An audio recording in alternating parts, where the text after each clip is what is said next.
មេគ្រួសារបានកន្លែងដែលគាត់ត្រូវសម្រាកគាត់គេងយើងហៅថា master room នៅពេលដែលផ្ទះយើងធ្វើត្រូវហុងស៊ុយអស់ហើយត្រូវមានដំណេកត្រូវមួយទៀត master room ហ្នឹងមានលក្ខណៈយ៉ាងណាខ្លះ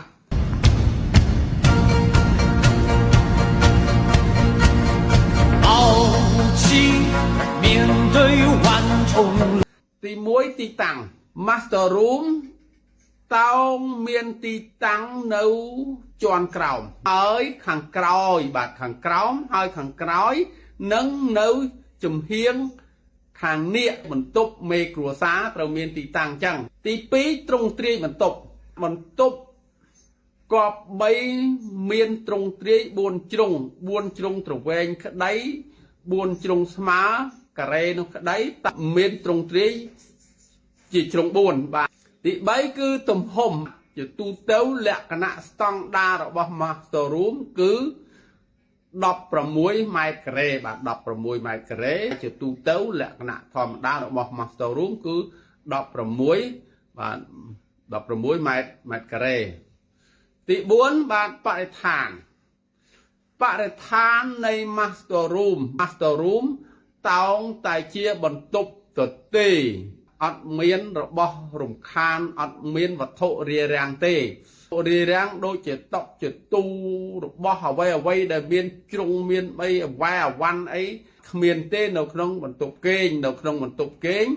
គឺបរិស្ថានទូទៅត្រូវស្អាតបាទមានតែក្រែមួយហើយនឹងសម្ភារៈដំណេកតែប៉ុណ្ណោះទី5ទ្វាររបស់ master room គឺបើកចូលយើងដើរអញ្ចឹងទៅគឺរុញចូលបាទនេះហើយបន្ទប់បើយើងទាញចេញឬក៏យើងទាញចំហៀងជាទ្វារស្លាយមិនមែនជាលក្ខណៈបន្ទប់ដែលមានហុងស៊ុយនោះទេ master room ដដែលបាទបង្អួចត្រូវមាន2បាទបើកចេញទៅក្រៅមួយហើយបើកនៅខាងក្នុងមួយ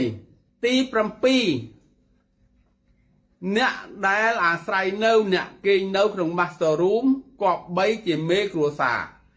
អ្នកណាដែលទទួលខុសត្រូវសំខាន់ជាងគេធំជាងគេនៅក្នុងគ្រួសារគប្បីអ្នកនោះបាទគេងស្នាក់នៅបាទអាស្រ័យនៅក្នុង master room កាលណាបើយើងធ្វើ master room ត្រូវបាទតាមក្បួនហុងស៊ុយហើយថ្នាក់ដឹកនាំគឺ leader នៃគ្រួសារនោះគាត់បានស្នាក់នៅបាទត្រឹមត្រូវហើយទ្រង់ទ្រាយគឺផ្ទះគាត់ត្រូវទីលាហុងស៊ុយហើយជីវិតនៃគ្រួសាររបស់គាត់គឺរុងរឿង